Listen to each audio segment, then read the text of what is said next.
Sit back, relax, unless you're driving.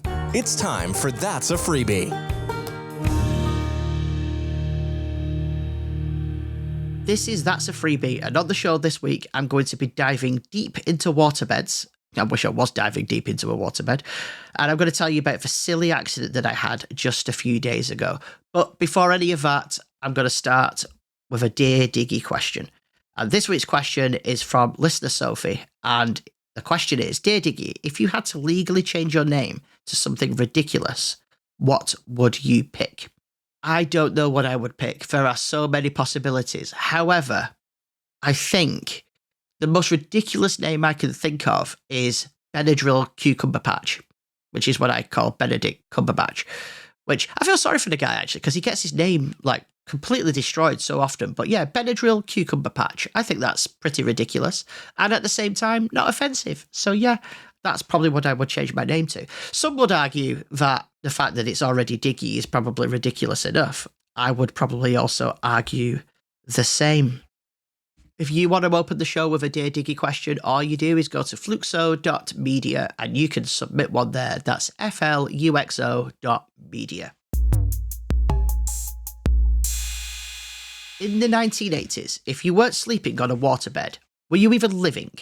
Once a symbol of luxury and questionable life choices, waterbeds made up 22% of the mattress market at their peak.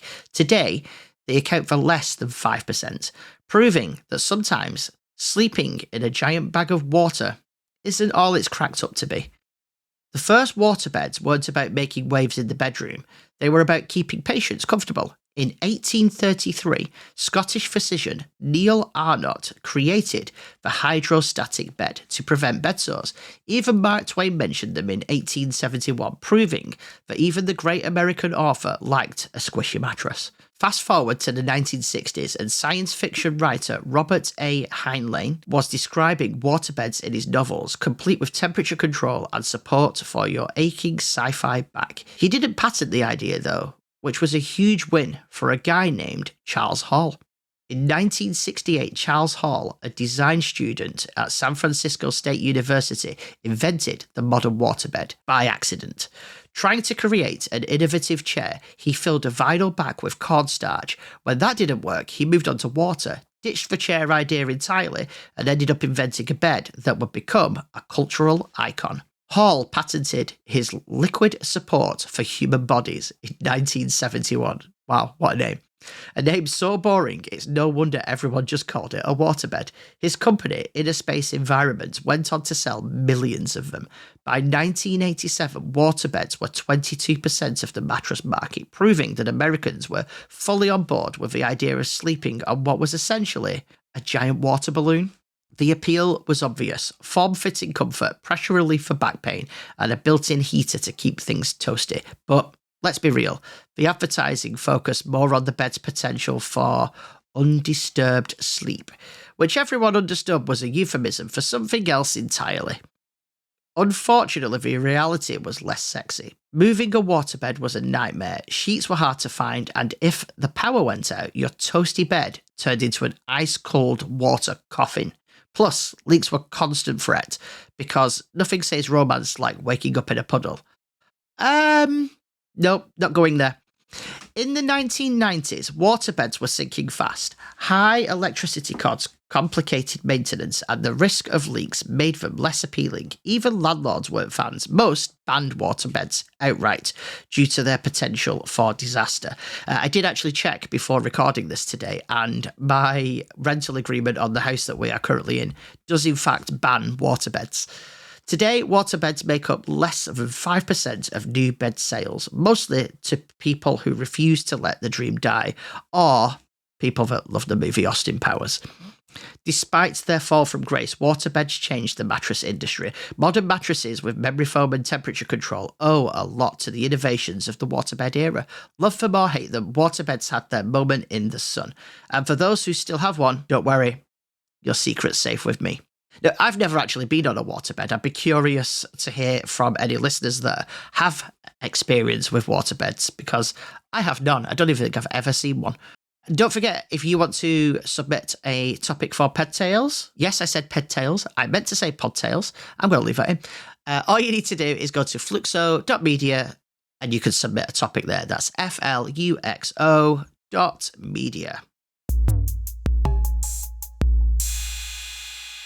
Here it is, the story of the silly accident that I had just a few days ago. It was a perilous Saturday morning. No, it wasn't. It was just a regular Saturday morning. I took the kids ice skating. You can probably see where this is going already.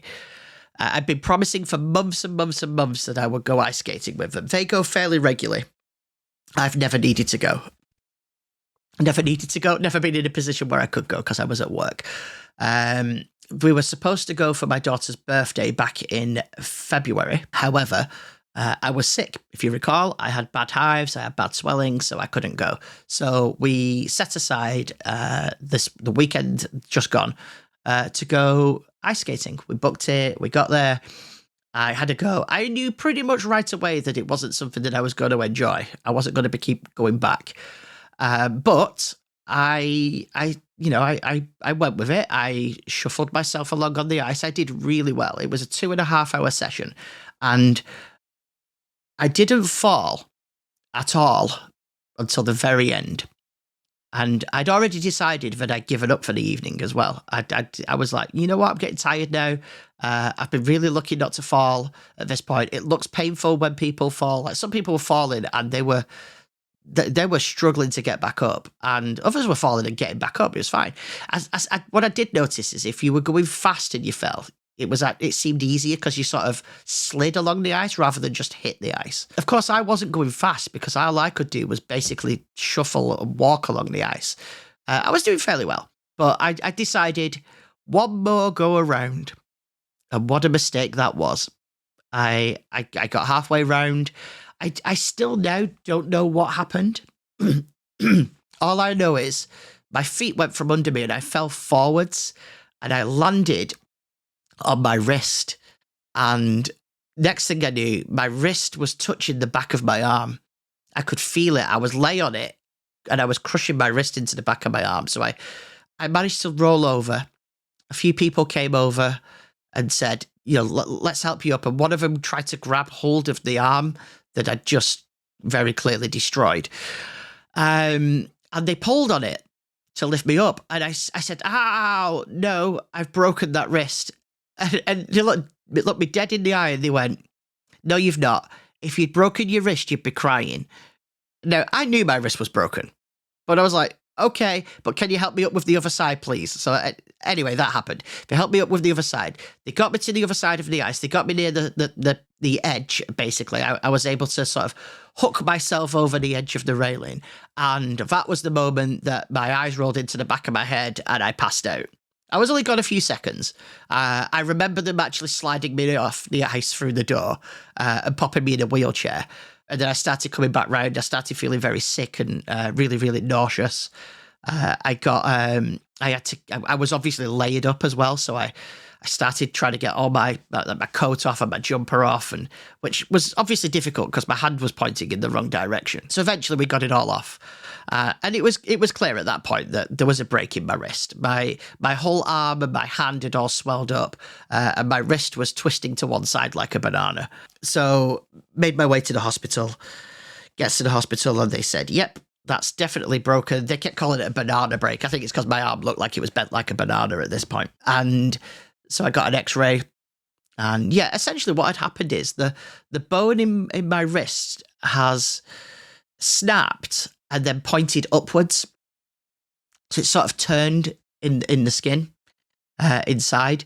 And I cannot describe the pain that I felt when they put that back in place, because they basically had to pull my arm from either end and stretch it. And then another doctor had to then basically twist the bone and put it back in place and then release it. And good God, did it hurt. I was on morphine and I could feel it through the morphine. I had like this breathing tube to just keep breathing it. Oh man, I nearly passed out from the pain there, but I didn't. I wish I did. I would happily have let myself go, but I couldn't let myself go. I kept huffing on the morphine, trying to knock myself out with it, and it wasn't for happening. So yeah, I broke my wrist. I've got a sling on. I've currently got a temporary cast on. I'm going back on Friday to have some more checks done. There was a worry that there might be some nerve damage because I couldn't feel my fingers. I can now. I can feel my fingers. And my thumb I can't fully feel, but I can move it. So that's a good start. I can sort of tell if I'm scratching it. I can tell it's being scratched, but I can also tell that the sensation is numbed compared to what it would be like. But it's also still very, very, very swollen. So I'll probably have another update for you in the next episode. But the hope is that they take this temporary cast off and everything is sort of still set correctly. They can put the proper cast on. And then, apparently it could be 6 to 8 weeks for it to fully heal. The hard part, which you could probably guess, other than the pain was nothing like I've ever felt before. I've never felt pain like it. But the hard part is doing things with one hand. It's really hard to get about your life with one hand. And it's not like... this is going to sound really not right, but what I mean is, so if I only had one arm, I'd probably be able to manage because I could use my shoulder or my nub or whatever was there to help hold things in place. But I can't because I can't. If I touch my fingers, my whole arm hurts. So I can't. It's not like I can even use my fingers to rest things in place or anything like that. So I've got to somehow do things with one arm. Like even the washing up, so difficult because the plate's just spinning the sink. It's so weird. Even getting dressed. I can't fasten the button on my pants. I've had to buy more sweatpants. Honestly, absolute nightmare. Dumbest thing I've done all week. Probably dumbest thing I'll do all year. So annoyed with myself. But yeah, I will have an update for you in the next episode on how that is going. And that is all for this week. Don't forget to check out fluxo.media, where you can see more of my stuff, including links to all of my social media accounts. And you can join That's a Freebie Plus there. And I'm going to leave you this week with another bad joke. I can't even say this one. It's funny. I split my jeans up the butt seam. You could say that I wrecked them.